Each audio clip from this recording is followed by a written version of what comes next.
भाद्रपद कृष्ण अष्टमी को श्री कृष्ण जन्माष्टमी कहते हैं, क्योंकि यह दिन भगवान श्री कृष्ण का जन्म दिवस माना जाता है।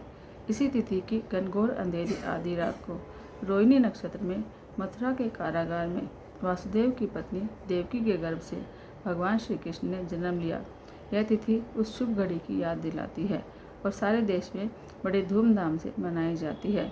जन्माष्टमी के दिन भगवान श्री कृष्ण की जन्म संबंधी कथा भी सुनते सुनाते हैं, जो इस प्रकार है।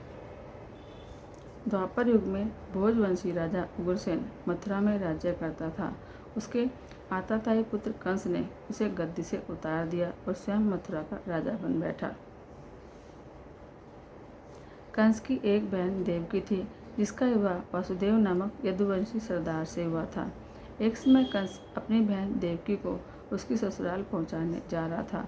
रास्ते में आकाशवाणी हुई, हे कंस, जिस देवकी को तू बड़े प्रेम से लेकर जा रहा है, उसी में तेरा काल बसता है। इसी के गर्भ से उत्पन्न 8वां बालक तेरा वध करेगा। यह सुनकर कंस वासुदेव को मारने के लिए तैयार हुआ। तब देवकी ने उससे विनती करके कहा कि मेरे गर्भ से जो संतान होगी उसे मैं तुम्हारे सामने ला दूंगी। बहनोई को मारने से क्या लाभ है। कंस ने देवकी की बात मान ली और मथुरा वापस चला आया। उसने वासुदेव और देवकी को जेल में डाल दिया। वासुदेव देवकी के एक एक करके 7 बच्चे हुए और 7 को जन्म लेते ही कंस ने मार डाला। अब 8वां बच्चा होने वाला था। कारागार में उस पर कड़े पहरे बिठा दिए गए। उसी समय नंद की पत्नी यशोदा को भी बच्चा होने वाला था। उन्होंने वासुदेव देवकी के दुखी जीवन को देख 8वें बच्चे की रक्षा का उपाय रचा। जिस समय वासुदेव देवकी को पुत्र पैदा हुआ, उसी समय संयोग से यशोदा के गर्भ से एक कन्या का जन्म हुआ, जो और कुछ नहीं सिर्फ योग माया थी। जिस कोठरी में देवकी वासुदेव कैद थे, उसमें अचानक प्रकाश हुआ और उनके सामने शंख, चक्र, गदा और पद्म धारण किए चतुर्भुज नारायण प्रकट हुए। दोनों भगवान के चरणों में गिर पड़े तो भगवान ने उनसे कहा, अब मैं पुनः नवजात शिशु का रूप धारण कर लेता हूँ। तुम मुझे इसी समय अपने मित्र नंद जी के घर वृंदावन में छोड़ कर आओ और उनके यहाँ जो कन्या जन्मी है उसे लाकर कंस के हवाले कर दो। इस समय वातावरण अनुकूल नहीं है, फिर भी तुम चिंता मत करो। जागते हुए पहरेदार सो जाएंगे और कारागृह के फाटक अपने आप खुल जाएंगे और उफनती अथाह यमुना तुमको पार जाने का मार्ग दे देगी।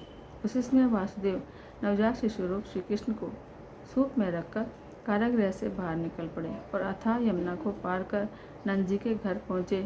वहाँ उन्होंने नवजात शिशु को यशोदा के साथ सुला दिया। फिर कन्या को लेकर मथुरा आ गए और कारागृह के फाटक पहले की तरह बंद हो गए। अब कंस को सूचना मिली कि वासुदेव देवकी को बच्चा पैदा हुआ है। उसने बंदी गृह में जाकर देवकी के हाथ से नवजात कन्या को छीनकर पृथ्वी पर पटक देना चाहा, परंतु वह कन्या आकाश में उड़ गई और वहाँ से कहा कि अरे मूर्ख, मुझे मारने से क्या होगा। तुझे मारने वाला तो वृंदावन में जा पहुँचा है, वह जल्द ही तुझे तेरे पापों का दंड देगा। तो यह है श्री कृष्ण जन्म की कथा। भय प्रगट गोपाला दीन दयाला, यशुमति के हितकारी, हर्षित महतारी रूप निहारी, मोहन मदन मुरारी। कंसासुर जाना मन अनुमाना, पूतना बेगी पठाई, ते हर्षित धाई मन मुस्काई, गई जहाँ यदुराई। सोई जाए उठाए हृदय लगाए, पै पर मुख में दीन, तब कृष्ण कनाई मन मुस्काई, प्राण तासु हरि लीना। जब इंद्र रिसाए मेघ बुलाए, बस करता ही मुरारी, गोहन हितकारी सुर मुनि सत्कारी, नख पर गिरवर धारी। कंसासुर मारो अति हकारो, वत्सासुर संहार, बकासुर आयो बहुत डरायो, ताको बदन विदारो। तेहि दीन जान प्रभु चक्र पानी, तोहि दीनो है निज लोक। ब्रह्मासुर आयो बहु सुख पायो, विगत भयो सब शोक। यह चंद अनूपा है रस रूपा, जो नर या को गावे, ते सम नहीं कोई त्रिभुवन सोई, मन वांछित फल पावे। नंद यशोदा तप कियो मोहन से मन लाए, देखो चाहत बाल सुख रही कछुक दिन जाए। जो नक्षत्र मोहन भये, सो नक्षत्र पर आए। चारु बंधाए रीति सब करण यशोदा माय, सियावर राम जय जय राम, मेरे प्रभु राम जय जय राम।